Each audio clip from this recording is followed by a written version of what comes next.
ഭാഗത്തേക്ക് വരാനായിട്ട് ഞാൻ ആഗ്രഹിക്കുകയാണ്. 2 ദിനവൃത്താന്തം നമുക്കറിയാവുന്ന കാര്യങ്ങളൊക്കെ തന്നെ. ഇതൊന്നുകൂടെ ഒന്ന് ബ്രഷപ്പ് ചെയ്യാനാണ് ഞാൻ ഉദ്ദേശിക്കുന്നത്. 2 ദിനവൃത്താന്തം 34-ാം അധ്യായത്തിന്റെ 1 മുതൽ 5 വരെയുള്ള വാക്യങ്ങൾ. 2 ദിനവൃത്താന്തം, 2 Chronicles chapter 34 verses 1 to 5. അവന് 8 വയസ്സായി. 8 വയസ്സായപ്പോൾ രാജ്യഭാരം ഏറ്റെടുത്ത ഒരു രാജാവിന്റെ ചരിത്രം. അവൻ 31 സംവത്സരം യെരൂശലേമിൽ വാണു.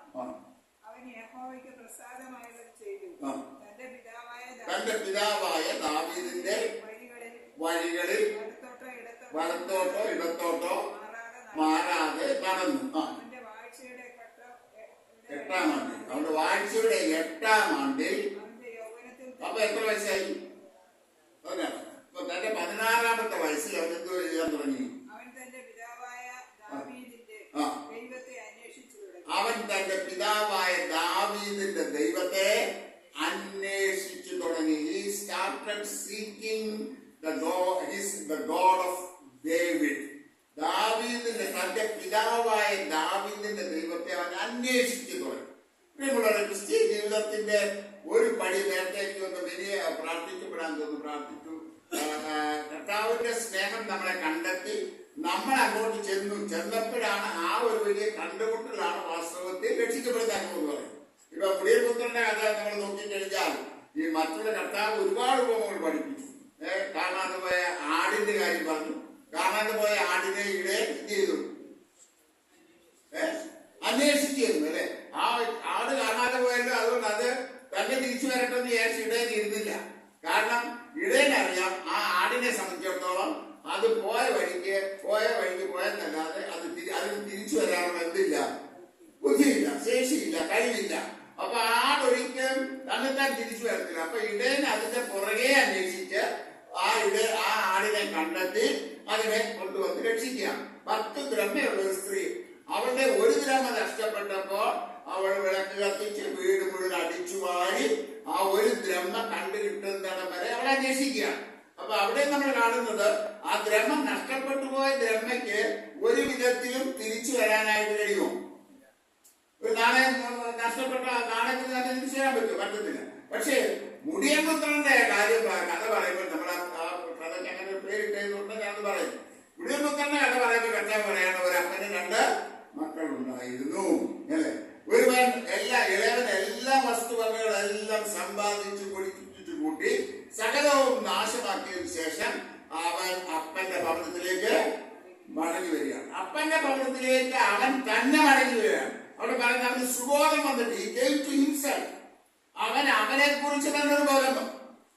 വാസ്തവത്തിൽ മാനസാന്തരം എന്ന് പറയുന്നത് നമ്മളെ കുറിച്ച് തന്നെ നമ്മൾ ആരാണെന്നുള്ള ഒരു ബോധം വരുന്നതാണ് മാനസാന്തരം. നമ്മൾ ആരാണെന്നും നമ്മുടെ പൊസിഷൻ എന്താണെന്നും വാസ്തവമായ യഥാർത്ഥത്തിലൊരു തിരിച്ചറിവ് നമ്മുടെ ജീവിതത്തിൽ ഉണ്ടാകുന്നതാണ് വാസ്തവത്തിൽ മാനസാന്തരം എന്ന് പറയുന്നത്. അപ്പോൾ ഇവരൊരു തിരിച്ചറിവുണ്ടായില്ലേ, അപ്പന്റെ ഭവനത്തിൽ എത്രയോ കൂലിക്ക ഭക്ഷണം കഴിച്ച് ശേഷിപ്പിക്കുന്നു. അതുകൊണ്ട് ഞാൻ എഴുന്നേറ്റ് അപ്പന്റെ അടുക്കിലേക്ക്. അപ്പൊ ഇവിടെ ആരുടെ ചുമതലയാ? മകനെ ചെല്ലേണ്ട ആരുടെ ചുമതലയാ? നഷ്ടപ്പെട്ടു പോയ മകന്റെ ചുമതലയാ. അതുകൊണ്ട് നഷ്ടപ്പെട്ടു പോയ മകൻ മടങ്ങി വരുമ്പോൾ മറുഭാഗത്ത് നമ്മുടെ സ്നേഹവാന ഒരു അപ്പനെ കാണുന്നു. അവൻ മടങ്ങി വരുമ്പോൾ ദൂരവേ വെച്ച് തന്നെ അപ്പൻ മകനെ കണ്ടിട്ട് ഓടി വന്ന് കെട്ടിപ്പിടിച്ച് ചുംബിച്ച് അവനെ തന്റെ ഭവനത്തിലേക്ക് കൊണ്ടുപോവുകയാണ്. അപ്പോൾ അവൻ മടങ്ങി വന്ന മകനും ഭവനത്തിൽ നിന്ന് ഇറങ്ങി വന്ന അപ്പനും തമ്മിൽ കണ്ടുമുട്ടിയപ്പോൾ അവിടെ ഒരു വലിയ റെസ്റ്റോറേഷൻ നടക്കുകയാണ്. നേരത്തെ മത്തായി ഓർമ്മിപ്പിച്ചതുപോലെ ഞാനും നിങ്ങളും ദൈവവും ഞാനും തമ്മിലുള്ള ഹൃദയം ഒന്നാകുന്ന ഒരു അനുഭവത്തിലേക്ക്. അതുകൊണ്ടാണല്ലോ നമ്മൾ പറയുന്നത് നമ്മുടെ ഹൃദയം കർത്താവിനായിട്ട് കൊടുക്കുക. യേശുക്രിസ്തുവിനെ നമ്മുടെ രക്ഷിതാവും കർത്താവുമായി സ്വീകരിച്ച് നാം തീരുമാനമെടുത്ത് സമർപ്പിക്കുമ്പോൾ നാം രക്ഷിക്കപ്പെടുകയാണ്. നമ്മുടെ ഹൃദയവും ദൈവത്തിന്റെ ഹൃദയവും നമ്മുടെ ഹൃദയം ഒന്നായിത്തീരുക. എന്റെ കൂടെ പറയണം, ഒന്നായിത്തീരുന്ന അനുഭവം. അതാ വാസ്തവത്തിൽ രക്ഷിക്കപ്പെടുക എന്ന് പറയും. അപ്പോൾ യോശിയാ രാജാവ് ദൈവത്തെ അന്വേഷിച്ചു 16-ാമത്തെ വയസ്സ്. ഞാൻ ഒരു കാര്യം കൂടെ പറയട്ടെ. ഏറെ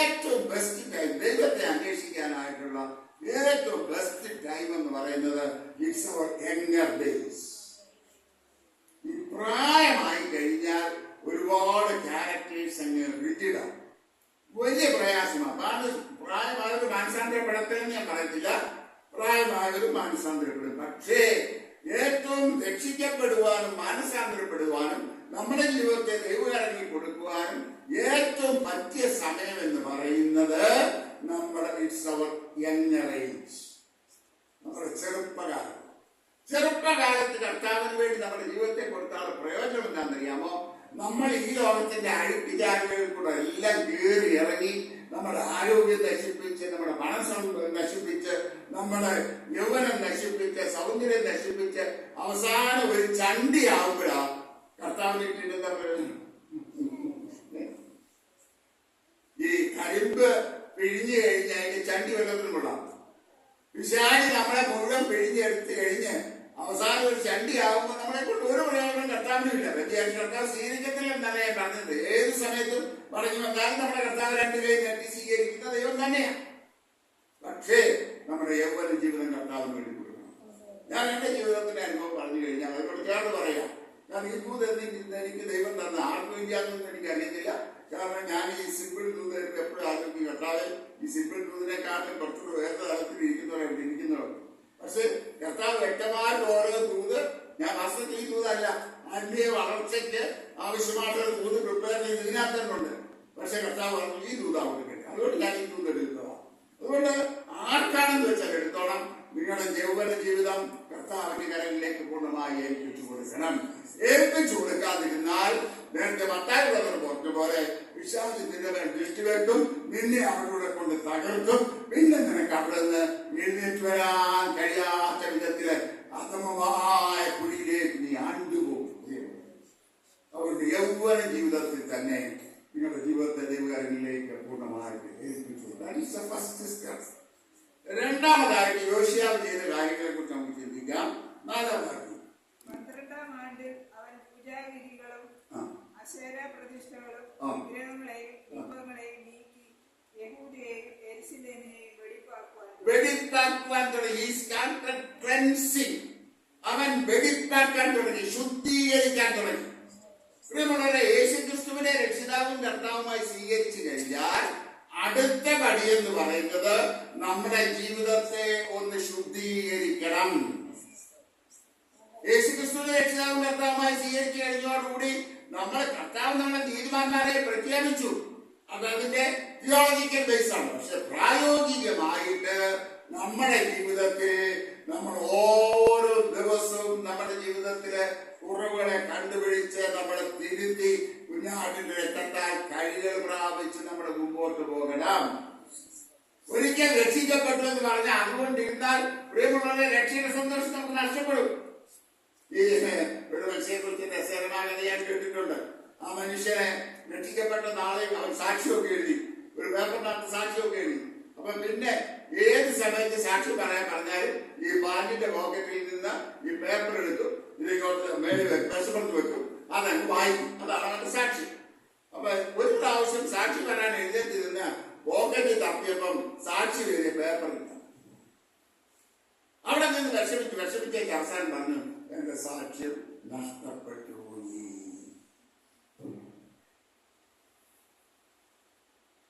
അല്പം രസകരമാണ്, അല്പം എക്സാജറേഷൻ ആയേക്കാം, എങ്കിൽ പോലും ഇല്ലാത്തൊരു സത്യമുണ്ട്. നമ്മളെ ഈ പഴയ സാക്ഷ്യം കൊണ്ടിരുന്നാൽ ഈ ഒരു കാര്യം ഞാൻ പറയട്ടെ, ആത്മീയ ജീവിതത്തിൽ മുമ്പോട്ട് പോകുന്നത് നീ അറിയും, പക്ഷെ പുറകോട്ട് പോകുന്നത് നീ അറിയത്തില്ല. ശരിയാണോ? Every step you go forward, it is very difficult. You will know that you are growing in the Lord. But every step you go backwards, you will not understand unless and until you completely fall into a great pit. വലിയൊരു നാശകരമായ കുഴിയിൽ ചെന്ന് വീഴുന്നവരെ വരെ നീ അറിയത്തില്ല. ഉദാഹരണം ഞാൻ പറയാം, ശിംശോൻ ജീവിതത്തിൽ എന്താ സംഭവിച്ചത്? ദൈവത്തിന് വലിയ പ്രവാചകനായിരുന്നു, ദൈവം ശക്തമായിട്ട് ഉപയോഗിച്ചതാണ്. ഒരു കഴുതയുടെ താടി വരുന്നുണ്ട്, 1, 2, 3 കഴുതയുടെ താടിയല്ല. അതിനെക്കുറിച്ച് ഈയിടെ ദേവദാസൻ പ്രസംഗിച്ചപ്പം അദ്ദേഹം പറഞ്ഞു, ഈ കഴുത പ്രായം ഉണ്ടായിരുന്ന ഏതോ ഒരു കഴുത അവിടെ വന്ന് കിടന്ന് ചത്തു. അവിടെ വന്ന് കിടന്ന് ചത്തപ്പം ആരെങ്കിലും വിചാരിച്ചോ ഈ കഴുത ഇവിടെ വന്ന് കിടന്ന് എന്തിനാ ചത്തതെന്ന്? ചത്തപ്പോഴും ബാക്കി എന്തേ ഉള്ളൂ? ഈ ഒറ്റ കൂടെ പറഞ്ഞേ, ബാക്കി എന്തേ ഉള്ളൂ? ഒരു താടിയല്ലേ. താടിയതിന് വല്ല ബലമുണ്ട്? നമ്മുടെ കാല് വല്ലതായിരുന്നെങ്കിൽ, കഴുതയുടെ കാല് വല്ലതും അവിടെ കിടന്നിരുന്നെങ്കിൽ എച്ചിനോടൊരു ബലമുണ്ടായിരുന്നു. പക്ഷേ ദൈവം തമ്പുരാന് ശിംശോനെ ഉപയോഗിക്കാൻ ഒരു കഴുതയുടെ കാലുമല്ലായിരുന്നു, ഒരു താടിയല് മതിയായിരുന്നു. അത്ര ശക്തമായിട്ട് ദൈവം ശിംശോനെ ഉപയോഗിച്ചതാണ്. പക്ഷേ ആ ശിംശോനൊരു വീഴ്ച പറ്റി. അവനൊരു ദലീല എന്ന് പറഞ്ഞൊരു പെൺകുട്ടിയെ കണ്ട് സൗന്ദര്യത്തിൽ ആകർഷിക്കുകയായി അവന്റെ പുറകെ പോയപ്പോൾ അവന്റെ പതനം ആരംഭിച്ചു. എന്നെ കേൾക്കുന്ന യൗവന ജീവിതമേ, പാപത്തിന്റെ പുറകെ നീ പോകരുത്. പാപം നിന്നെ ചതിക്കും. നിന്റെ കൂട്ടുകെട്ടുകൾ നീ സൂക്ഷിക്കണം. നീ ആരോടാണ് കൂട്ടുകെട്ട്? നീ ആരോടാണ് സഹവസിക്കുന്നത്? നീ ആരോടാണ് ബന്ധപ്പെടുന്നത്? ഇതൊക്കെ വളരെ ശ്രദ്ധിക്കണേ പ്രിയമുള്ളവരെ. ഞാൻ അനേക കുഞ്ഞുങ്ങളെ കണ്ടിട്ടുണ്ട്. എന്റെ കൂടെ രക്ഷിക്കപ്പെട്ട് മുമ്പോട്ട് വന്ന 18-ാമത്തെ വയസ്സിലും 15-ാമത്തെ വയസ്സിലും ഒക്കെ കോളേജിൽ പഠിക്കുന്ന സമയത്ത് രക്ഷിക്കപ്പെട്ട് വളരെ താല്പര്യത്തോട് വന്ന പലരും ഇന്ന് ആത്മീയ ഗോളത്തിലില്ല. ഞാൻ ജീവിതത്തിന്റെ അനുഭവത്തിൽ നടന്നു. ഞാൻ എപ്പോഴും ദൈവത്തെ നന്ദി പറയുന്ന ഒരു കാര്യമുണ്ട്. കർത്താവേ, ഈ 76-ാമത്തെ വയസ്സിലും കുറവുകളൊക്കെ ഉണ്ടെങ്കിലും ഇന്ന് നീ നിർത്തിയിരിക്കുന്ന അല്ലേ?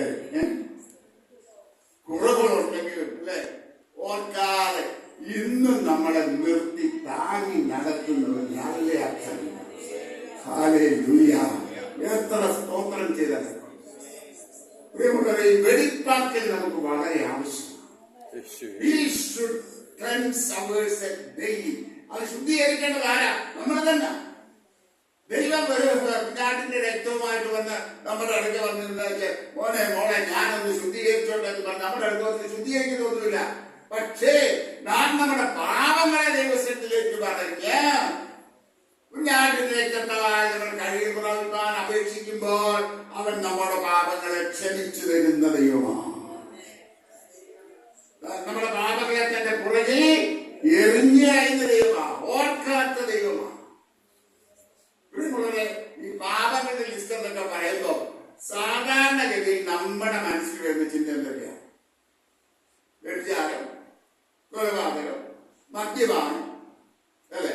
ഇതൊക്കെയാ. പിന്നെ നമുക്ക് ലിസ്റ്റ് ഒന്ന് എടുക്കാം. എല്ലാത്തിനും 5-ാം അധ്യായത്തിന്റെ 19, 20, 21 ആ ലിസ്റ്റ് ഒന്ന് എടുക്കാം.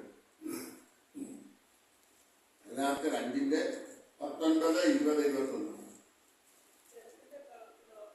ജലത്തിന്റെ പ്രവൃത്തികളോ ഇച്ചിരിയുടെ തുറക്കെ ദുർനടപ്പ്, അശുദ്ധി. ഡേവിഡിനെ വഴക്ക് പറയുമ്പോ എടുക്കുന്ന ശബ്ദത്തിൽ ഒന്ന് എടുത്ത്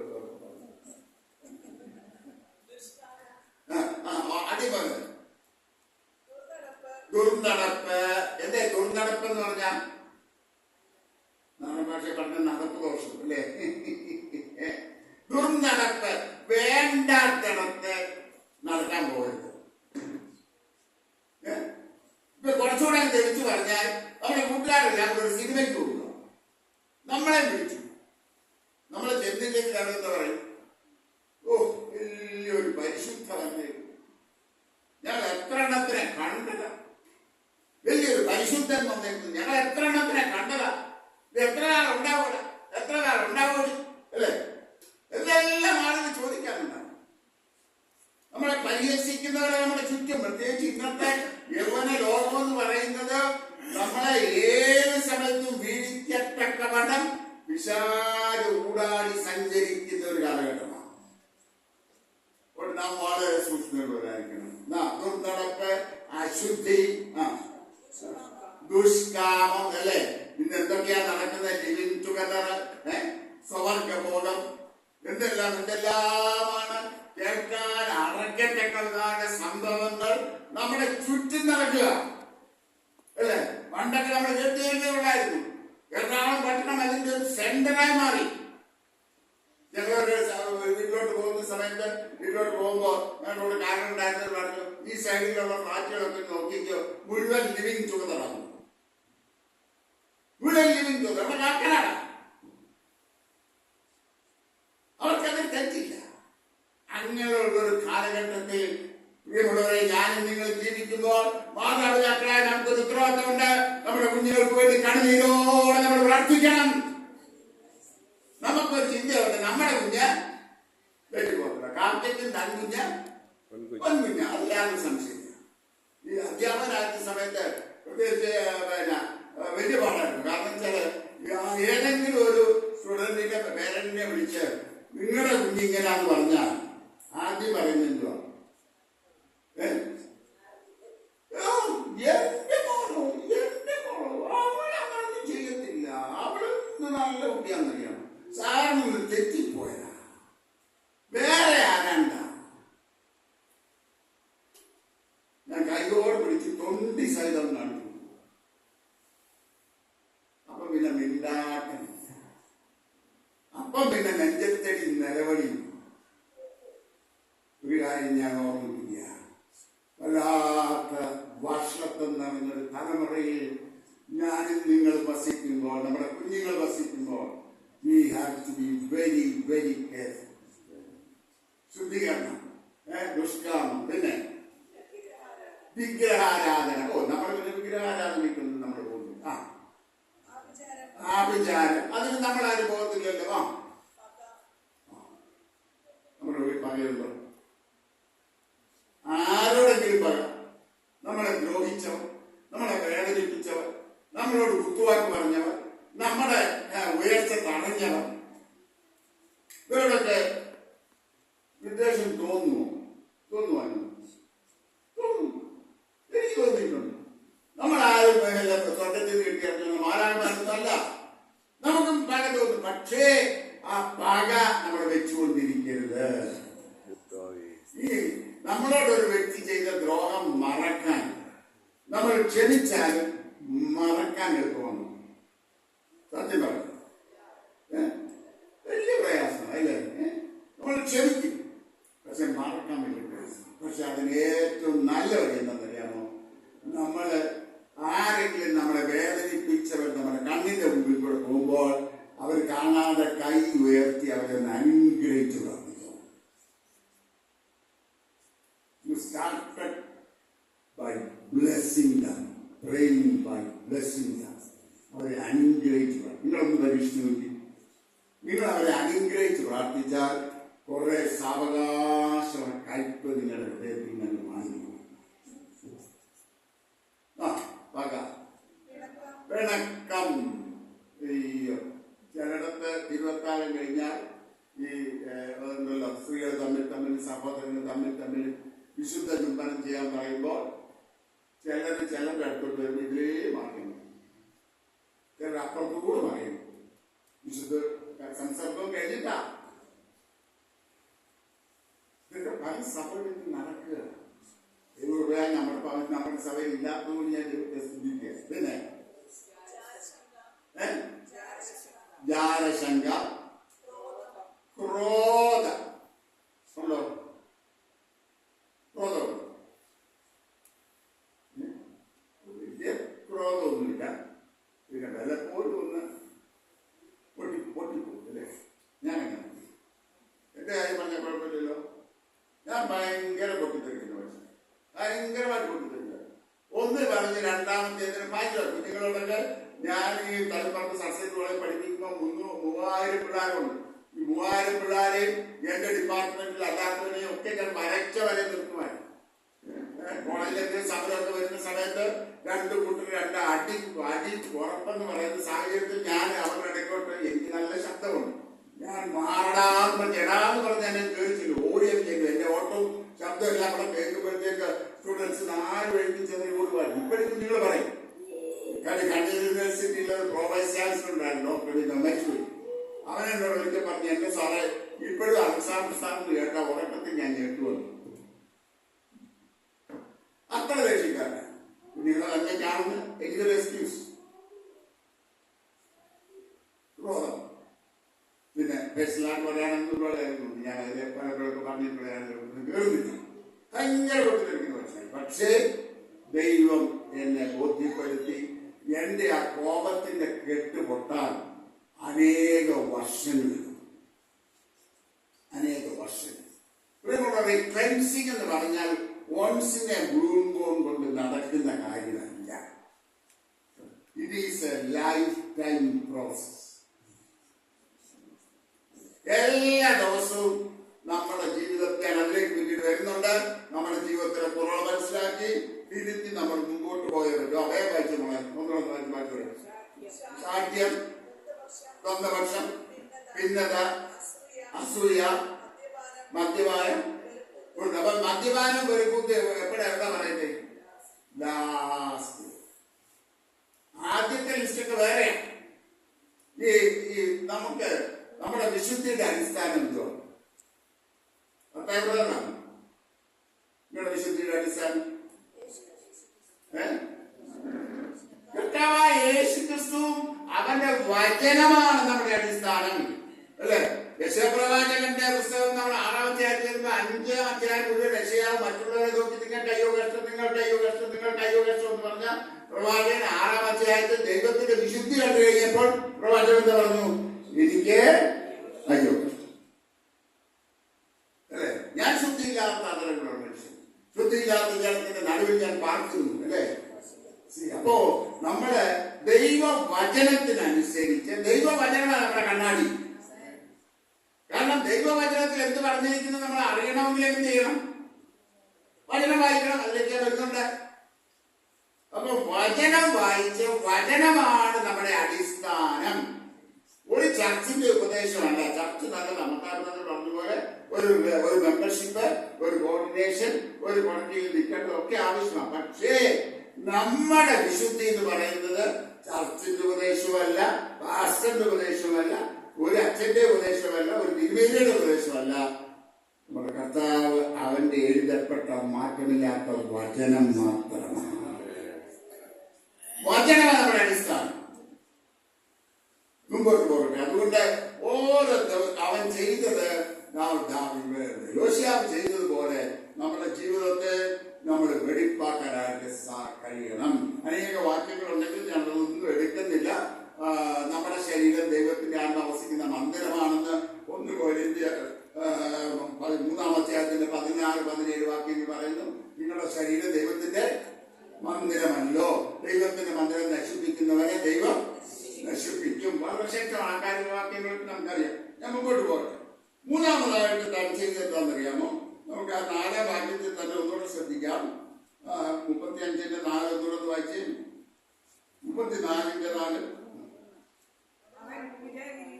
അവൻ പൂജാഗിരികളെയും അശേര പ്രതിഷ്ഠകളെയും വിഗ്രഹങ്ങളെയും ബിംബങ്ങളെയും നീക്കി. മതി. അവിടെ അവൻ പൂജാഗിരികളെ നീക്കി. ശ്രദ്ധിക്കണേ, ഈ പൂജാഗിരികൾ എന്ന് പറയുന്നത് പഴയ രാജാക്കന്മാരുടെ ചരിത്രം പഠിച്ചാൽ അവര് വിഗ്രഹങ്ങളെ, വിഗ്രഹങ്ങളെയും അശേര പ്രതിഷ്ഠകളൊക്കെ വെട്ടിക്കളയും. പക്ഷേ ഈ വിഗ്രഹങ്ങളൊക്കെ വെക്കുന്ന സ്ഥലങ്ങളുണ്ടായിരുന്നു, പൂജാഗിരികൾ. പൂജാരികളല്ല, പൂജാഗിരികൾ. അപ്പൊ ഇങ്ങനെയുള്ള ഹൈ പ്ലേസസ് യോശിയ ഒരു കാര്യം മനസ്സിലാക്കി. ഈ പൂജാഗിരികൾ അവിടെ ഇരുന്നാൽ ഞാൻ ഇപ്പോൾ ഈ വിഗ്രഹങ്ങളൊക്കെ തകർത്താലും പിന്നെയും അവിടെ ഈ വിഗ്രഹത്തെ ആരെങ്കിലും കൊണ്ടുവന്ന് അതുകൊണ്ട് എന്ത് ചെയ്തെന്ന് ചോദിച്ചാൽ പൂജാഗിരികളെയും അവൻ നീക്കിക്കളഞ്ഞു. അവിടെ വലിയ മർമ്മമുണ്ട്. എന്താണെന്ന് ചോദിച്ചാൽ നാം രക്ഷിക്കപ്പെട്ട് കർത്താവിനെ സ്വീകരിച്ചു കഴിയുമ്പോൾ പാപം ചെയ്യാൻ ഇടയുള്ള സാധ്യതകൾ നമ്മൾ ഒഴിവാക്കണം. അതുകൊണ്ടാണ് സങ്കീർത്തനക്കാരൻ 1-ാം സങ്കീർത്തനം നമ്മൾ വായിക്കുന്നു, ക്രിസ്ത്യന്മാരുടെ ആലോചന പ്രകാരം നടക്കാതെയും പാപികളുടെ വഴിയിൽ നിൽക്കാതെയും പരിഹാസികളുടെ ഇരിപ്പിടത്തിൽ ഇരിക്കാതെ. അവിടെ 3 കാര്യങ്ങൾ പറയുന്നു. എന്താ? നടക്കരുത്, നിൽക്കരുത്, ഇരിക്കരുത്. ഇതിന് ഇമ്പോർട്ടൻസ് ഉണ്ടോ? ഉണ്ട്. ഞാൻ പറഞ്ഞുതരാം എന്റെ അനുഭവം. ഞാൻ കൊല്ലം എസ്.എൻ. കോളേജിലാണ് പഠിച്ചത്, ഡിഗ്രി. അപ്പൊ അവിടെ രാവിലെ 8 മണിയാകുമ്പോൾ എന്റെ വീടിന്റെ പുറകിൽ കുട്ടറ ഈസ്റ്റ് റെയിൽവേ സ്റ്റേഷൻ. അവിടെ ട്രെയിൻ വരും. ഞാനൊക്കെ ട്രെയിനിലാണ് കയറി പൊതിയും കെട്ടിയിട്ട് ട്രെയിനിലാണ് പോയി വന്ന് പഠിച്ചത്. ഒരു 5 വർഷം അങ്ങനെ പഠിച്ചത്. ഒരു 4-4 വർഷം അവസാനമായപ്പോൾ മാത്രം അവിടെ പ്രൈവറ്റ് ലോഡ്ജിൽ താമസം. അപ്പൊ ഈ രാവിലെ ഈ ട്രെയിനിൽ കയറുമ്പോൾ ഈ ചില ബോഗികളിൽ ചീട്ടുകെട്ടുമായിട്ട് പിള്ളേരുണ്ടാവും. ഇപ്പൊ റമ്മി പിന്നെ കളുണ്ടല്ലോ, 28 റമ്മി ഇങ്ങനെയുള്ള പല കളികളിങ്ങനെ കൊണ്ട് കളിക്കും. അപ്പം ഞാൻ എന്തെന്ന് വെച്ചാൽ ഞാനിങ്ങനെ ഇത് ആദ്യമേ ചെന്ന് കയറി ഇവരുടെ അടക്കിയിരിക്കത്തില്ല. മാറിയൊക്കെ ഇരിക്കും, തൊട്ടപ്പുറം മാറിയിരിക്കും. മാറി ഇരുന്നിട്ട് പതുക്കെ ബാത്റൂമിൽ പോകുന്ന സമയത്ത് അവിടെ സൈഡിലോട്ട് നിന്നൊന്ന് നോക്കും. അപ്പൊ നടന്നു വന്ന് ഞാൻ എന്തു കണ്ടുകൊണ്ടില്ലേ പോയോ എല്ലാവരും? നടന്നു പോയ ഞാൻ ബാത്റൂമിലേക്ക് പോകണ്ട ഞാൻ എവിടെ എന്തോ വീട്ടുകാരിക്കാരുടെ നടുവിൽ നിന്നു. നിന്ന് കഴിഞ്ഞ് കുറച്ച് കഴിയുമ്പോണ്ടാവും ഏതെങ്കിലും ഒരു പയ്യനെ ബാത്റൂമിൽ പോകാൻ എഴുന്നേറ്റപ്പോ അവന്റെ കയ്യിൽ ചീട്ടുണ്ടാവും. അവൻ എഴുന്നേറ്റുന്നത് ഞാൻ ചാടി വരുമ്പോഴേ അത് തന്നു ഞാൻ കഴിക്കാൻ പറയും. ഞാൻ അടങ്ങി. പിന്നെ അവൻ തിരിച്ച് വന്നാൽ ഞാൻ ചീട്ട് തിരിച്ചു കൊടുക്കും. വലിയ മഹാപാപമാണെന്ന് ചോദിച്ചാൽ മഹാപാപമൊന്നും ഞാൻ പറയുന്നത്. പക്ഷെ ഇതിന്റെ ഇതാ സംഘടന നടന്നു പോകുന്ന വഴിയിൽ നിൽക്കണ്ടാത്ത സ്ഥാനത്ത് ചെന്ന് നിൽക്കരുത്. നിൽക്കണ്ടാത്ത സ്ഥാനത്ത് ചെന്ന് നിന്നാൽ നീ ഇരിക്കാൻ പാടില്ലാത്തടത്ത് ഇരിക്കും. അത് നിന്നെ നാശത്തിലേക്ക് നയിക്കും. അതുകൊണ്ട് ഞാൻ പറഞ്ഞതിന്റെ സം ആൻഡ് സബ്സ്റ്റൻസ് ഏതെങ്കിലും കൂട്ടുകെട്ടോ ഏതെങ്കിലും ബന്ധങ്ങളോ നമ്മളെ കർത്താവിന്റെ സ്നേഹത്തിൽ നിന്ന് അകറ്റുന്നതോ ദൈവികമായ കൂട്ടായ്മയിൽ നിന്ന് അകറ്റുന്നതോ ഉണ്ടെങ്കിൽ we have to say goodbye to it. No compromise. ഒരു കോംപ്രമൈസ് ഇല്ല. പൂർണ്ണമായി ഗുഡ് പറഞ്ഞേക്കണം. അടുത്തതായിട്ട് യോശുവയെ കുറിച്ച് വായിക്കുന്നത് 8-ാം വാക്യത്തിലാണ്.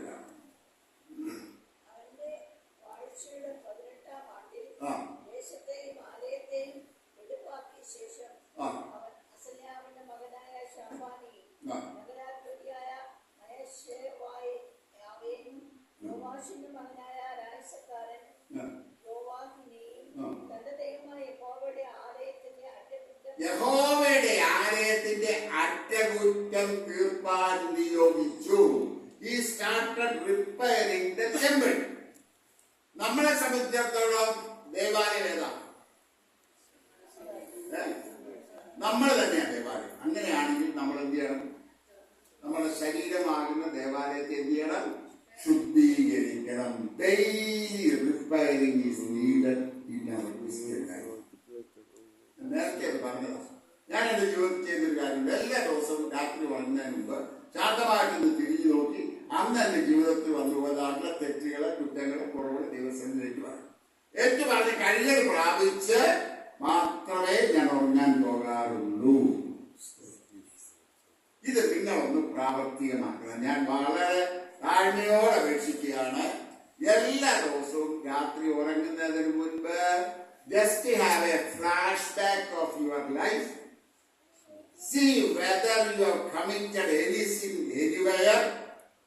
നിന്റെ വാക്കുകൊണ്ടോ നിന്റെ നോട്ടം കൊണ്ടോ നിന്റെ ചിന്ത കൊണ്ടോ നിന്റെ പ്രവർത്തനം കൊണ്ടോ ഏതെങ്കിലും വിധത്തിൽ നീ തെറ്റിപ്പോയി എന്ന് പരിശുദ്ധാത്മാവ് നിന്നെ ബോധ്യപ്പെടുത്താൻ അത് നീതീകരിക്കാതെ അപ്പോൾ തന്നെ അത് ഏറ്റുപറഞ്ഞ് രക്ഷിക്കണം.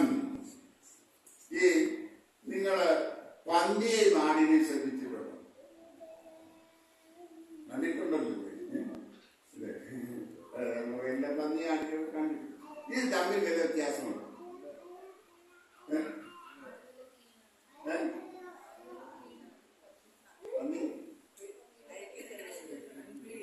എപ്പോഴും അഴുക്കിൽ തന്നെ കിടക്കാനാ പന്നിക്ക് ഇഷ്ടം. നിങ്ങളൊരു പന്നിയെ പിടിച്ച് നല്ല യാർഡ്ലി സോപ്പൊക്കെ ഇട്ട് കുളിപ്പിച്ച് നല്ല യാർഡ്ലി പെർഫ്യൂം ഒക്കെ അടിച്ച് അവനെ കൊണ്ടുവന്ന് ബെഡ്റൂമിൽ നിർത്തിയാൽ അവനവിടെ നിൽക്കുമോ?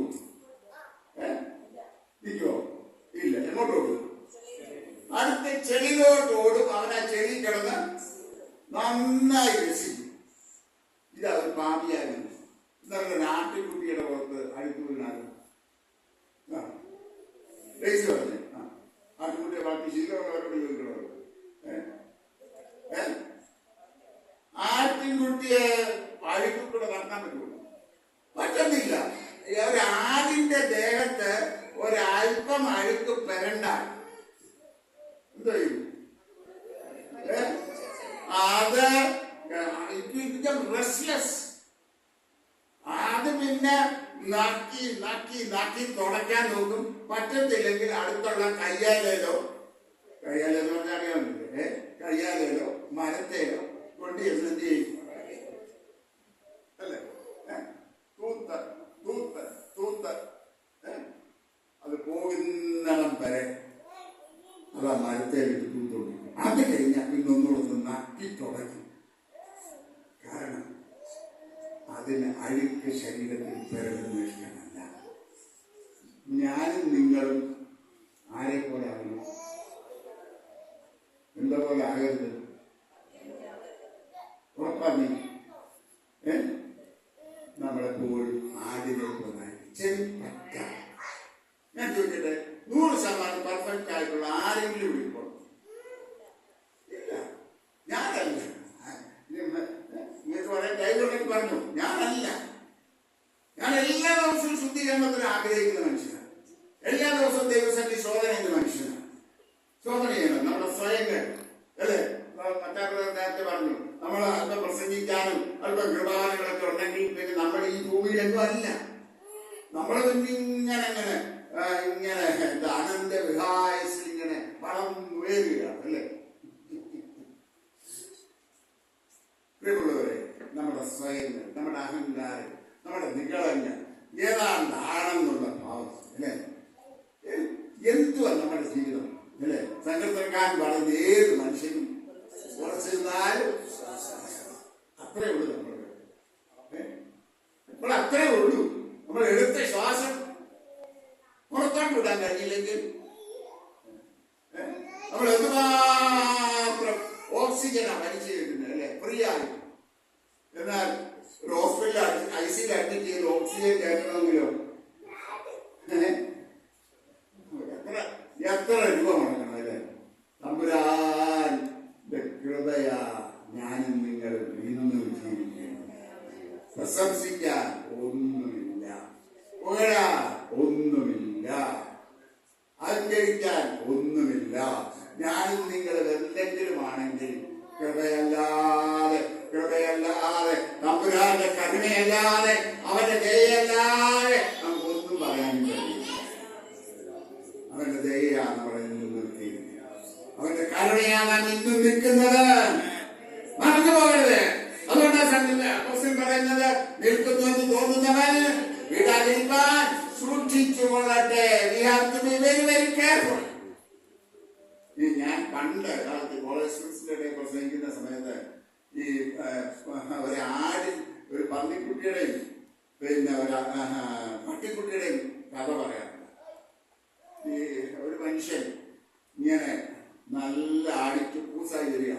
അപ്പൊ പൂസായി ഇങ്ങനെ വരുന്ന ഷാപ്പിൽ കയറി അടിച്ചു പൂസായി ഇങ്ങനെ വരുന്ന. അപ്പൊ അവന്റെ വീട്ടിൽ നിന്ന് ഭാര്യ, ഇത് ബസ്സിൽ കണ്ടിയാണ് വിചാരിച്ചു, ഭാര്യ അവരോട് പറഞ്ഞു, ഇന്ന് നമ്മുടെ വീട്ടിൽ ഒരു ഗസ്റ്റ് ഉണ്ട്, അതുകൊണ്ട് നാളെ ഒരു ഗസ്റ്റ് ഉണ്ട്, അപ്പൊ അദ്ദേഹത്തിന് കൊടുക്കാനായിട്ട് നല്ല ഒരു പന്നിക്കുട്ടിയെ വാങ്ങിച്ചോട്ട് വരണം എന്ന് പറഞ്ഞു. അദ്ദേഹത്തിന് വേണ്ടി കൊടുക്കാനായിട്ട് ഉപയോഗിക്കുന്ന ആളുകൾ. അപ്പൊ പിന്നെ ഇതനുസരിച്ച് ഈ മനുഷ്യൻ പറഞ്ഞു രൂപ എടുത്തു കൊടുത്തു. എന്നിട്ട് അദ്ദേഹത്തെ ഉപദേശിച്ചു, ഈ പൈസ കൊണ്ടിരുന്ന കളിഷാപ്പ് പിടിച്ച് നശിപ്പിക്കരുത്, ഇതുകൊണ്ട് പന്നിക്കുട്ടിയെ വേണം വാങ്ങിച്ചോട്ട് വരാൻ. നാളെ എന്റെ ആങ്ങളെയാണ് വരുന്നത്, അപ്പൊ ആങ്ങളേക്ക് നന്നായിട്ട് ഭക്ഷണം കൊടുക്കണം, അല്ലെങ്കിൽ എന്റെ വിധം മാറും എന്നെല്ലാം പറഞ്ഞ് ഭീഷണിപ്പെടുത്തി ഈ മനുഷ്യന്റെ അടുത്ത് രൂപ കൊടുത്ത് വിട്ടു. ഈ മനുഷ്യൻ ചെന്ന് കടയിൽ ചെന്ന് നല്ലൊരു പന്നിക്കുട്ടിയെ വാങ്ങി. പന്നിക്കുട്ടിയെ വാങ്ങി ഇത് സഞ്ചിയിൽ ഇട്ടിട്ട് ഈ മനുഷ്യർക്ക് തിരിച്ച് വീട്ടിലേക്ക് വരിക. വീട്ടിലേക്ക് വരുന്ന സമയത്ത് ഒരു കള്ളുഷാപ്പിന്റെ മുന്നിൽ കൂടെ വരണം. ഈ കള്ളു കുടിക്കുന്നവർക്ക് ഒരു പ്രത്യേക സ്വഭാവം ഉണ്ടെന്നാണ് പറയുന്നത്, അല്ലേ? എന്താ സ്വഭാവം? കള്ളു കുടിച്ചിട്ടുള്ളവരാരില്ല, ഗവേഷണം നടത്തിയിട്ടില്ല, അല്ലേ? ഇവർ പറയുന്നത് ഈ കള്ളുഷാപ്പിന്റെ മുന്നിൽ വരുമ്പോ അറിയാതെ ഇവരുടെ കാലം അകത്തോട്ടൊക്കെ പോകുന്ന പറയും. ഷാപ്പിന് അകത്തോട്ട്. ഇത് ഞങ്ങളുടെ നാട്ടിലൊരു മനുഷ്യനുണ്ടായിരുന്നു, നമ്മുടെ അല്ലിട്ടില്ലായിരുന്നു, വലിയ മാനസാന്തരപ്പെടുകയുള്ളൂ.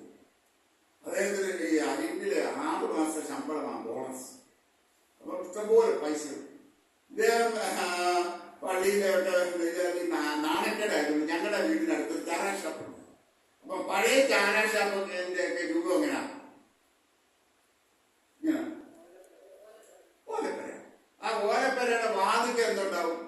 വളരെ ഹൈറ്റിൽ 1-2 ഓല ഇങ്ങനെ കുത്തി നിർത്തിയിട്ട് ഇതിനകത്തറിയാമോ അകത്തുള്ളവരെ ആരും കാണരുത്. അതുകൊണ്ട് ചില അച്ചായന്മാർ ഞങ്ങൾ ഇങ്ങനെ നോക്കി നിൽക്കുമ്പോ സൈക്കിളിനകത്ത് വന്ന് ഒരൊറ്റ കയറ്റം അകത്തോട്ട്, എന്നിട്ട് അകത്തുനിന്ന് വേഗം മോന്തിയേക്ക് തിരിച്ചറിഞ്ഞ് അതിന്റെ അപ്പുറം ഇപ്പുറം ഒക്കെ നോക്കും. ഞങ്ങളിങ്ങനെ പിള്ളേരിങ്ങനെ നോക്കി രസിക്കുന്നുണ്ട്. അപ്പുറം ഇപ്പുറം ഒക്കെ നോക്കിയേക്ക് സൈക്കിളെടുത്ത് ഒരൊറ്റ പാച്ചില അപ്പുറത്തോട്ട്. അപ്പൊ ഈ മനുഷ്യന് ഈ കളിഷാപ്പിന് മുന്നേ വന്നപ്പം ഷാപ്പിന്റെ മുന്നിൽ ഈ പന്നിക്കുട്ടിയെ വെച്ചേച്ച് ഇയാൾ നേരെ ഷാപ്പിലേക്ക്. ഇപ്പൊ ഇതിനടുത്ത് കുറെ വികൃതി കുട്ടികൾ, നമ്മുടെ ഇവരെ പോലുള്ള ചില വികൃതി പിള്ളേർ, ഇച്ചിരി പ്രായമുള്ള വികൃതി പിള്ളേരുണ്ട്.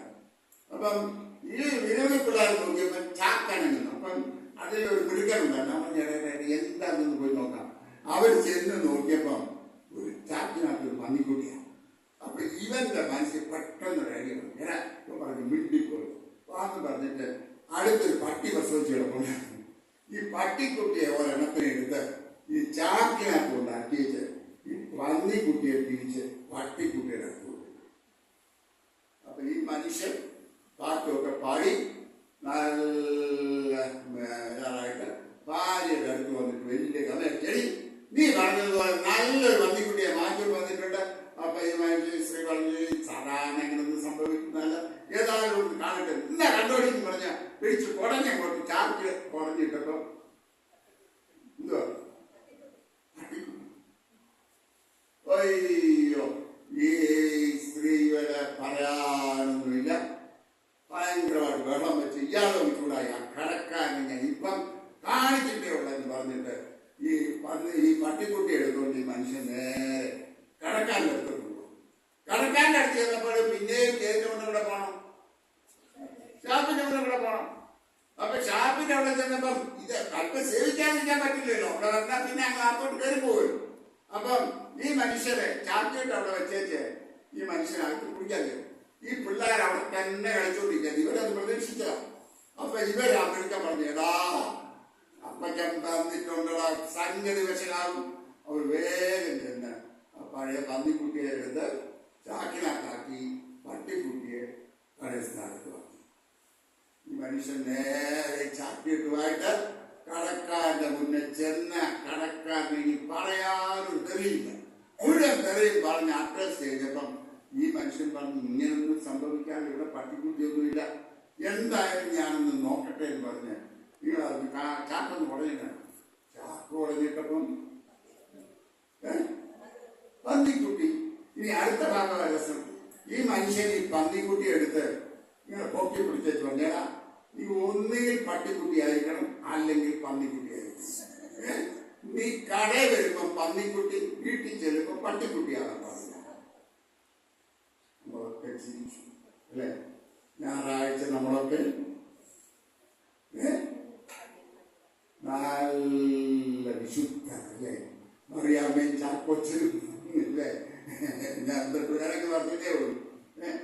നമ്മളൊക്കെ പരമവിശുദ്ധരാണ്. പക്ഷേ ജീവിതത്തിന്റെ സാഹചര്യങ്ങളിലോ നമ്മുടെ കൂട്ടുകാരുടെ മധ്യത്തിൽ മറ്റുള്ളവരുടെ മധ്യത്തിൽ നമ്മളെങ്ങനെ ഞാൻ ഈ എക്സാമ്പിൾസ് പറയുന്നത് എന്താണെന്നറിയാമോ? ഈ ഉദാഹരണങ്ങൾ ഓർമ്മ ഞാൻ ഈ അടുത്ത 5-6 മാസം അതുകൊണ്ട് അദ്ദേഹത്തിന് വീണ്ടും പറഞ്ഞു. 5-6 മാസം മുമ്പ് ഒരു കല്യാണത്തിന് അറ്റൻഡ് ചെയ്തപ്പോൾ നമ്മുടെ മലബാർ മുസ്ലിം മുത്തിത്തോമസത്തുണ്ട് അച്ഛൻ്റെ മോന്റെ കല്യാണം. അപ്പൊ അച്ഛന്റെ മൂത്ത മോൻ അച്ഛൻ മരിച്ചുപോയി. അച്ഛന്റെ കൊച്ചമ്മയും പിന്നെ മൂത്ത മകൾ ഈ കിട്ടുന്ന ചെറുക്കൻ്റെ അമ്മയും എല്ലാം അവിടെ ഉണ്ടായിരുന്നു. അപ്പൊ ഞങ്ങളിങ്ങനെ വർത്താനം പറഞ്ഞപ്പോൾ ഞാൻ ആ മോളെ ഫേസൊന്നും ഓർക്കുന്നില്ല. അപ്പൊ അവളെ എന്നോട് പറഞ്ഞു, ഒരുപാട് പ്രായമുണ്ട്, നല്ല പ്രായമുണ്ട്, മോന്റെ കല്യാണം, അവരുടെ മോന്റെ കല്യാണം. അപ്പൊ അവൻ പറഞ്ഞു എനിക്ക് അക്സാം സാറിന്റെ ഫേസൊന്നും ഓർമ്മയില്ലായിരുന്നു, പക്ഷെ സാറ് പറഞ്ഞു ഒരു പട്ടിക്കുട്ടിയുടെയും പന്നിക്കടെയും കഥയുണ്ടല്ലോ, അത് ഇപ്പോഴും എനിക്ക് നല്ലപോലെ ഓർമ്മയുണ്ടല്ലോ. ഈ ഇലസ്ട്രേഷൻസ് വീട്ടിൽ എപ്പോഴും നല്ലതാണ്, ഹൃദയത്തിൽ അതങ്ങനെ പതിഞ്ഞിട്ടുണ്ട്. എത്ര നാൾ കഴിഞ്ഞാലുണ്ട്. ഞാൻ പറഞ്ഞ സമാൻ സബ്സ്റ്റൻസ് നിങ്ങളെ രസിപ്പിക്കാനല്ല പറഞ്ഞത്. Wherever we go, we must be one who is radiating the glory, the holiness, the humility, and the humbleness, and whatnot of our Master. നമ്മുടെ യജമാനന്റെ രൂപത്തെ പ്രതിഫലിപ്പിക്കുന്നവരായിരിക്കണം ഞാനും നിങ്ങളും ഏത് സാഹചര്യത്തിലും. ഭവനത്തിലായിരുന്നാലും ജോലി സ്ഥലത്തായിരുന്നാലും എവിടെയായിരുന്നാലും നമ്മൾ നമ്മുടെ പ്രിയന്റെ സ്വരൂപത്തെ പ്രതിഫലിപ്പിക്കുന്നത്. Radiating His glory, His humility, His humbleness, His charity. ഇതായിരിക്കും നമ്മുടെ ലക്ഷ്യം. ഞാൻ മുമ്പോട്ട് പോകട്ടെ. അഞ്ചാമതായിട്ട് നാം കാണുന്നത് 34-ാം അധ്യായത്തിന്റെ 15-ാം വാക്യം. യഹോവയുടെ ആലയത്തിൽ ന്യായപ്രമാണ പുസ്തകം കണ്ടെത്തി. He seeked and found the word of God. വചനം കണ്ടെത്തി അത് ഭക്ഷിക്കുന്നവരായി നാം മാറണം. പ്രിയമുള്ളവരെ, ഞാൻ നേരത്തെ പറഞ്ഞല്ലോ, വചനമാണ് നമ്മുടെ അടിസ്ഥാനം. ഇനി ഞാനൊരു പേഴ്സണൽ ചോദ്യം ചോദിക്കാം. നിങ്ങൾ ആർക്കും എന്നോട് പരിഭവം തോന്നുന്നു. എല്ലാ ദിവസവും രാവിലെയോ വൈകിട്ടോ എപ്പോഴെങ്കിലും കൃത്യമായി വചനം പഠിക്കുന്ന എത്ര പേർ? ഞാൻ കൈവോക്കിക്കുക. നിങ്ങൾക്ക് എന്നോട് ദേഷ്യമൊന്നും തോന്നണ്ട. എല്ലാ ദിവസവും അത് രാവിലെയോ വൈകിട്ടോ എപ്പോഴെങ്കിലും കൃത്യമായി ദൈവവചനം സമയം വേർതിരിച്ച് ഇരുന്ന് പഠിക്കുന്നത് എല്ലാത്തിലോ വളരെ ചുരുക്കം വരെ ഞാൻ കണ്ടു. ആരെയും കുറ്റം പറയില്ല. You have to realise this. വചനം പഠിക്കാതെ നിങ്ങൾക്ക് വളരാൻ പറ്റത്തില്ല. വചനമാണ് നമ്മുടെ ആത്മീയ ഭക്ഷണം. അതുകൊണ്ടാണ് പത്രോസ് ലേഖനം എഴുതുമ്പോൾ പറയുന്നത്, വചനമെന്ന മായമില്ലാത്ത പാല് കുടിപ്പാൻ വാഞ്ചിപ്പേ. പ്രിയമുള്ളവരെ, എന്തെല്ലാം തിരക്കുണ്ടെങ്കിലും ദൈവത്തിന്റെ വചനം വായിക്കാൻ സമയം പഠിക്കാൻ സമയം കണ്ടെത്തണം. വചനം നിങ്ങളിൽ കൂടെ കേറി ഇറങ്ങാൻ നിങ്ങൾ അനുവദിക്കണം. ഈ വചനം നിങ്ങളെ PhD ചെയ്യാൻ നിങ്ങൾ അനുവദിക്കണം. വചനം മൂർച്ചയുള്ള ആയുധമാണ്. അത് നമ്മുടെ കത്തിപോലെ ഹൃദയത്തിന്റെ ആഴങ്ങളിലേക്ക് ചെല്ലും. അതുകൊണ്ട് വചനം പഠിക്കണം. വചനം പഠിച്ച് വചനത്തിന്റെ അടിസ്ഥാനത്തിൽ നമ്മുടെ ജീവിതത്തെ ക്രമീകരിച്ചു കൊണ്ടുപോയി. വചനം പഠിക്കാൻ ഇവിടെ 119-ാം സങ്കീർത്തനത്തിന്റെ 11-ാം വാക്യം വായിച്ചേ. ഞാൻ നിന്നോട് പാപം ചെയ്യാതെ ഇരിക്കേണ്ടതിന് നിന്റെ വചനത്തെ എന്റെ ഹൃദയത്തിൽ സംഗ്രഹിച്ചിരിക്കുന്നു. പാപം ചെയ്യാതിരിക്കാൻ കഴിയണമെങ്കിൽ ദൈവത്തിന്റെ വചനം നമ്മുടെ ഹൃദയത്തിൽ സംഗ്രഹിക്കണം. വേറെ ഓൾട്ടർനേറ്റീവ് ഇല്ല. 5-ാം വാക്യം 119-ാം സങ്കീർത്തനത്തിന്റെ 5-ാം വാക്യം. നിന്റെ വചനം എന്നെ ജീവിപ്പിച്ചിരിക്കുന്നത് എന്റെ കഷ്ടതയിൽ എനിക്ക് ആശ്വാസം. വചനം നമ്മളെ ജീവിപ്പിക്കും, നമ്മളെ ശക്തി ചെയ്യും, നമ്മളെ ബലപ്പെടുത്തും, നമ്മുടെ കഷ്ടതയുടെ മധ്യത്തിൽ നമുക്ക് ആശ്വാസം തരും, പ്രതികൂലങ്ങളുടെ മധ്യത്തിൽ നമ്മളെ ധൈര്യപ്പെടുത്തും, ബലപ്പെടുത്തും, കൃപ വരും. വചനം വളരെ ഇമ്പോർട്ടന്റ് ആണ്. വചനം നമ്മൾ പഠിക്കണം, ധ്യാനിക്കണം, നമ്മുടെ ജീവിതത്തിന്റെ ഭാഗമായി മാറ്റണം. വചനം പഠിച്ചാലുള്ള ഗുണം എന്താണെന്ന് അറിയാമോ? ഈ നമുക്ക് വചനം കാണാതെ പഠിച്ച് നമ്മുടെ മെമ്മറിയിൽ കിടന്നാൽ ആവശ്യം വരുമ്പോൾ ഈ ഓട്ടോമാറ്റിക്കായിട്ട് വചനം നമ്മുടെ ചിന്താമണ്ഡലത്തിൽ പോകുന്നു. അതായത് വചനത്തിന്റെ ഒരു വലിയ പ്രത്യേകത. ഒരു മൗസും വേണ്ട, ഒന്നും ക്ലിക്ക് ചെയ്യാൻ വേണ്ട, ഒന്നും ചെയ്യേണ്ട, ഓട്ടോമാറ്റിക്കായിട്ട് നമ്മുടെ മെമ്മറി ലൈനിൽ ഈ വചനം വന്നിരിക്കും. ആവശ്യത്തെ ആ സമയത്തേക്ക് ആവശ്യമുള്ള വചനം ഓട്ടോമാറ്റിക്കായിട്ട് നമ്മുടെ ഉള്ളിൽ വരും. അത് വരണമെങ്കിൽ നമ്മളെ ചെയ്യണം, വചനം കൃത്യമായിരിക്കണം. വചനം കാണാതെ പഠിക്കണം. പ്രായമാകുന്നതോറും വചനം കാണാതെ പഠിക്കാൻ പ്രയാസമാണ്. അതുകൊണ്ട് എത്രയും ചെറുപ്പം മുതൽ തന്നെ വചനം പഠിച്ചു തുടങ്ങണം, പ്രാർത്ഥിച്ചു തുടങ്ങണം. എങ്കിൽ മാത്രമേ നമുക്ക് ആത്മീയമായി വളരാനായിട്ട് സാധിക്കത്തുള്ളൂ. മുമ്പോട്ട് പോകട്ടെ. വചനം പഠിക്കുക മാത്രമല്ല, അടുത്തതായിട്ട് നാം കാണുന്നത് അവൻ 34-21 വായിച്ചേ. 34-21 നിങ്ങൾ ചെന്ന് കണ്ടുകിട്ടിയിരിക്കുന്ന ഈ പുസ്തകത്തിലെ വാക്യങ്ങളെ കുറിച്ച് എനിക്കും ഇസ്രായേലിനും യഹൂദയിലും ശേഷിച്ചിരിക്കുന്നവർക്കും വേണ്ടി യഹോവയോട് അരുളപ്പാട് ചോദിച്ചു. We seek the voice of God. ദൈവം നമ്മളോട് സംസാരിക്കുമോ? ഈ പണ്ടൊക്കെ ഈ ഒരു ഉപദേശമാരൊക്കെ വന്ന് ദൈവം എന്നോട് അത് സംസാരിക്കും ഇത് സംസാരിക്കും അങ്ങനെ ഇങ്ങനെ വല്ല ഞാൻ അവരിനോട് പരിഹസിച്ചിട്ടുള്ളൂ. പിന്നെ തമ്പുരാന് വല്ല ജോലിയൊന്നുമില്ല, ദൈവത്തോട് സംസാരിക്കാനായിട്ട് തമ്പുരാന് നേരം. പക്ഷെ എന്റെ ജീവിതത്തിൽ ഇനി ഞാൻ തിരിഞ്ഞു നോക്കിയോട് പറയട്ടെ, നമ്മുടെ ദൈവം നമ്മളോട് കൃത്യമായി സംസാരിക്കുന്നത് നമ്മുടെ ജീവിതത്തിന്റെ പ്രതികൂലങ്ങളുടെ നടുവിൽ, പ്രയാസങ്ങളുടെ നടുവിൽ, വേദനയുടെ നടുവിൽ, നിരാശരായിരിക്കുമ്പോഴൊക്കെ ദൈവവചനം നമ്മളെ ധൈര്യപ്പെടുത്തും, ദൈവവചനം നമ്മളെ ആശ്വസിപ്പിക്കും, ദൈവവചനം നമ്മളെ ബലപ്പെടുത്തും, അവന്റെ ശബ്ദം കേൾപ്പിച്ചാൽ നമ്മളെ നടത്തും. അതുകൊണ്ടാണ് സങ്കീർത്തനം 32:8 നമ്മൾ വായിക്കുന്നു, ഞാൻ നിന്റെ പേർ ദൃഷ്ടി വെച്ച് നിനക്ക് ആലോചന ബാക്കി തരും, ഞാൻ നിന്നെ ഉപദേശിച്ച് നടക്കേണ്ടുന്ന വഴി നിനക്ക് കാണിച്ചു തരും. ഹല്ലേലൂയ. നമ്മൾ നടക്കേണ്ടുന്ന വഴി എന്താണെന്ന് അവന്റെ സന്നിധി ചെല്ലുന്ന ആലോചന ചോദിക്കുമ്പോൾ അവൻ നമ്മളോട് കൃത്യമായി സംസാരിക്കുമ്പോൾ അത് തിരിച്ചറിയണം. ദൈവശബ്ദം എങ്ങനെ തിരിച്ചറിയും? ദൈവശബ്ദം എങ്ങനെ തിരിച്ചറിയും? ഇപ്പം എന്തോ രാത്രി ഒരു 11 മണിയാക്കും കയറി വന്ന് വീട്ടിൽ മുട്ടി, ഡോറിന് വിഷയൊന്നുമില്ലല്ലോ, ഇതിനുണ്ട് പുറത്തുള്ളവരെ കാണാനുള്ള വിഷയങ്ങളുണ്ട്, വെച്ചിട്ടില്ല. അപ്പം എന്തോ വന്നെന്ന് വിളിച്ചു, ശൈലി കഥ പറഞ്ഞു. പിന്നെ ഒരു വാക്കാലത്ത് കാലം പറഞ്ഞു, എന്തോ ആണോ വിളിച്ചെന്ന് എങ്ങനെ മനസ്സിലായി? ശബ്ദം. ഞാൻ വന്ന് വിളിച്ചാലും ശബ്ദമില്ല. എങ്ങനെ തിരിച്ചറിയും? എന്തെങ്കിലും ഒരു ക്ലൂ പറ. കേട്ട് അറിയാം. അതുകൊണ്ടാണ് ഉത്തമഗീതത്തിൽ ഉത്തമഗീതത്തിൽ എഴുതുക അല്ലെ, എന്റെ പ്രിയനേ നിന്റെ ശബ്ദം അല്ലെ, എത്ര മനോഹരം. നമ്മൾ ദൈവത്തിന്റെ ശബ്ദം ഇടപെടാതെ കേൾക്കാൻ കാതോർക്കുന്നവരാണെങ്കിൽ പ്രതികൂലങ്ങളുടെ മധ്യത്തിലും പ്രയാസങ്ങളുടെ മധ്യത്തിലും ദൈവം നമ്മളോട് സംസാരിക്കുമ്പോൾ അത് ദൈവത്തിന്റെ ശബ്ദമാണെന്ന് നമുക്ക് തിരിച്ചറിയാൻ പറ്റും. ഇത് അതൊന്നുമില്ലാതെ പ്രശ്നം വരുമ്പോൾ, പ്രതികൂലം വരുമ്പോൾ മാത്രം ദൈവശബ്ദത്തിലോട്ട് ഓടിച്ചെന്നാൽ ദൈവശബ്ദവും മനുഷ്യ ശബ്ദവും ഒന്നും തിരിച്ചറിയത്തില്ല. ദൈവശബ്ദം തിരിച്ചറിയുന്നത് വളരെ പ്രയാസമുള്ള കാര്യമാണെന്ന് എനിക്കറിയാം.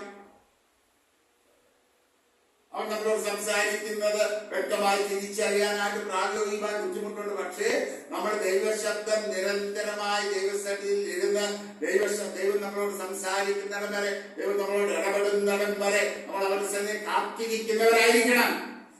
നമുക്ക് ക്ഷമയുണ്ടോ? നമുക്ക് എപ്പോഴും ഇൻസ്റ്റന്റ് പ്രാർത്ഥിച്ചാൽ ഉടൻ മറുപടി, അല്ലെങ്കിൽ പിന്നെ പിണങ്ങി അല്ലെ, ഇൻസ്റ്റന്റ് കോഫി, ഇൻസ്റ്റന്റ് ടീ അല്ലെ, ഇൻസ്റ്റന്റ് ഫുഡ്, എല്ലാം ഇൻസ്റ്റന്റ്. അപ്പൊ പ്രാർത്ഥനയ്ക്ക് മറുപടി നമുക്ക് എങ്ങനെ വേണം? ഇൻസ്റ്റന്റ് ആയിട്ട് വേണം. പ്രാർത്ഥിച്ചു ഠക്കോ എന്ന് പറഞ്ഞ് മറുപടി വേണം. നടക്കത്തില്ല. പ്രാർത്ഥനയ്ക്ക് മറുപടിക്ക് ഒരു സമയമുണ്ട്. ആ സമയത്തേ നമുക്ക് മറുപടി കിട്ടത്തില്ല. ചിലതിന് നമുക്ക് മറുപടി കിട്ടത്തില്ല. അതും മറുപടിയാ. പ്രാർത്ഥനയ്ക്ക് 3 വിധത്തിലാണ് മറുപടി. 1 യെസ് അല്ലെ, പ്രാർത്ഥിച്ചത് കിട്ടി, യെസ്. 2 വെയിറ്റ്, കാത്തിരിക്കണം. 3 നോ എന്ന് പറയുന്നത് മറുപടിയാണ് അല്ലെ. പൗലോസ് തന്റെ ശൂലം നീക്കാർക്ക് തൂക്കിക്കിട്ടാൻ 3 പ്രാവശ്യം ചോദിച്ചു. അവനെ മാറ്റി കൊടുത്തോ? ഇല്ല. പക്ഷെ പൗലോസിന്റെ റൂമാൽ കൊടുത്തിട്ടവന് സത്യം കിട്ടി അല്ലേ. പൗലോസിനാണെങ്കിൽ അപ്പളേക്കൊന്നുമില്ലായിരുന്നു. പക്ഷെ പൗലോസ് ചോദിച്ചപ്പോൾ പറഞ്ഞു, എന്റെ ദ്രോഹത്തിനെ കൊണ്ട് എന്റെ ശക്തിന്റെ വിലയിരുതേ. അപ്പൊ അതും പ്രാർത്ഥനയുടെ മറുപടിയാണ്. അതുകൊണ്ട് പ്രിയമുള്ളവരെ, നാം നമ്മുടെ പ്രാർത്ഥനാ ജീവിതവും ഞാനിന്ന്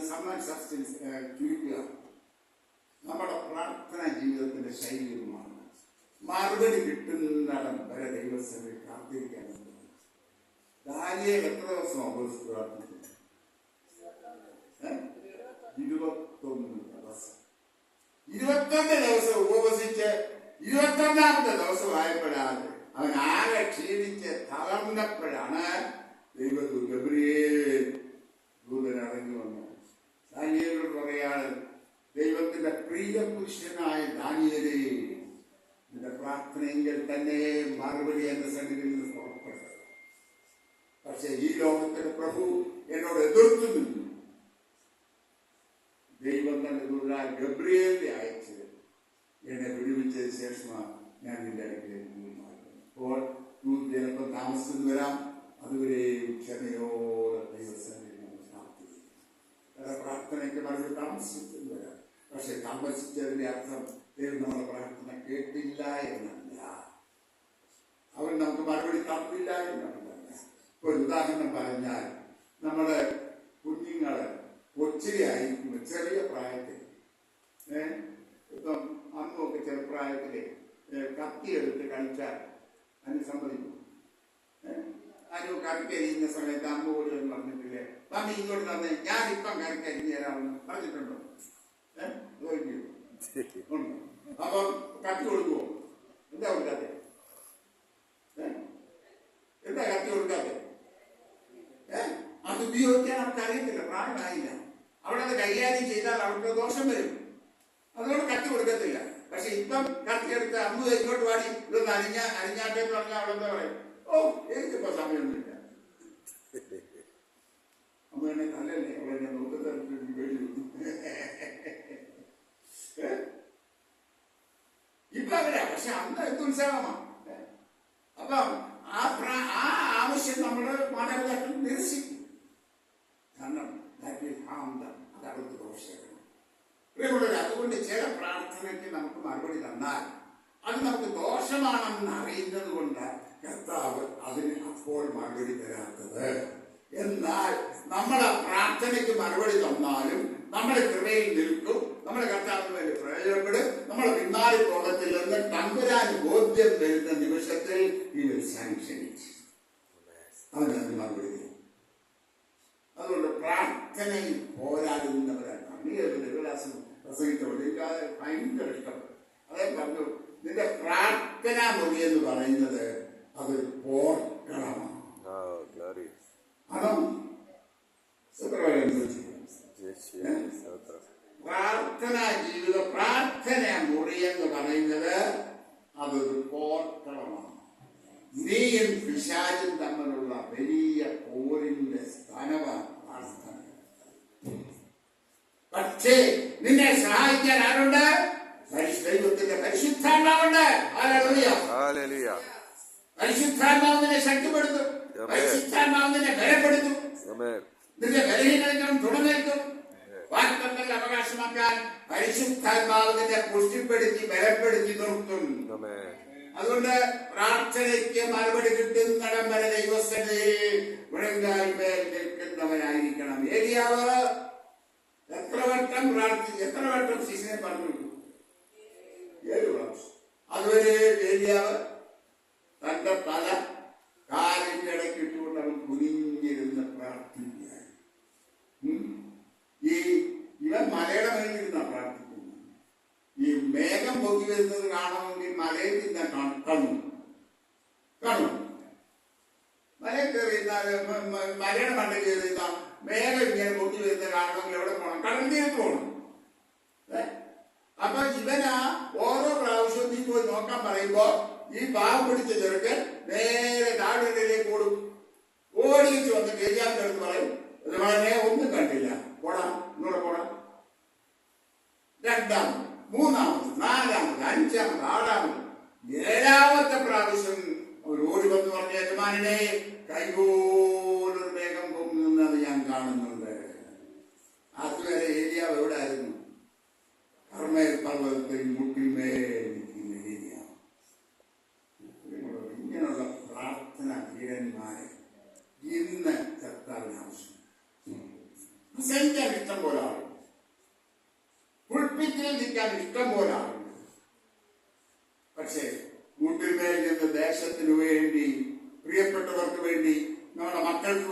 ബന്ധുക്കൾക്ക് വേണ്ടി കരയാൻ, ആത്മാവിൽ പോരാടാൻ ദൈവം എന്നെ നിങ്ങളെ കണ്ടിരിക്കുകയാണ്. നമ്മൾ ഏൽപ്പിച്ചു കൊടുക്കുന്ന കഥയെ ആത്മാവിൽ പോരാടുന്നൊരനുഭവം, പ്രാർത്ഥനാ ജീവിതത്തിൽ പോരാടാൻ ദൈവം നമ്മളെ സഹായിക്കട്ടെ. ഒരു കാര്യം കൂടെ പറഞ്ഞാൽ എന്റെ ദൂരം അവസാനിപ്പിക്കാൻ ആഗ്രഹിക്കുകയാണ്. ഇത്രയെല്ലാം കാര്യങ്ങൾ ചെയ്തു. പക്ഷെ യോശിയാവിന്റെ ജീവിതത്തിന്റെ അവസാന ഘട്ടം വന്നപ്പോൾ അവന് നെഹിദോ, ഒരു വാക്യം വായിക്കാം, 2 ദിനവൃത്താന്തം 26-ന്റെ 35-ന്റെ 2-35-ന്റെ 22, 23, 24. എങ്കിലും യോശിയാവ് നെഹിദോ പറഞ്ഞ ദൈവത്തിന്റെ അങ്ങനെ ഒരു വാക്യം അങ്ങനെ പറഞ്ഞിട്ടുള്ളൂ. എത്ര വാക്യം അത്? അതെ.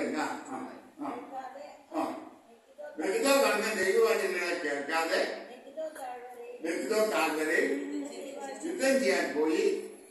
വില്ലാളി അവൻ എഴുതു.